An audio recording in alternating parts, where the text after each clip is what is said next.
আসলে আমি কোরিয়ান কোম্পানিতে চাকরি করি বিগত 5 বছর ধরে। তো রেগুলারই আমি নর্মালি কাজ করতেছিলাম। ওই দিন আমার কোনো ভুল ছিল না, না ছিল কোনো কাজের ভুল, না ছিল আমার দেরি বা অন্যান্য কিছু। তো ভিতরে কি যেন একটা হইতেছিল অন্যদের সাথে। তো এক পর্যায়ে আমার বস আমাকে ডাকে চেম্বারে। ডাকার পরে আমাকে হঠাৎ করে উনি ছোটখাটো জিনিস, পেপার কলম এটা সেটা ছোঁয়াছুঁয়ি করেন।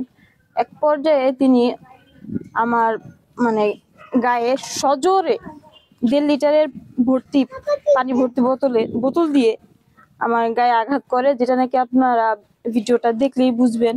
আঘাত বলতে আঘাত উনি মানে জেদ মানে নিজের ভিতরে রাখতে পারতেছিল না, এই জেদের কারণে হয়তো বা আমার প্রতি না।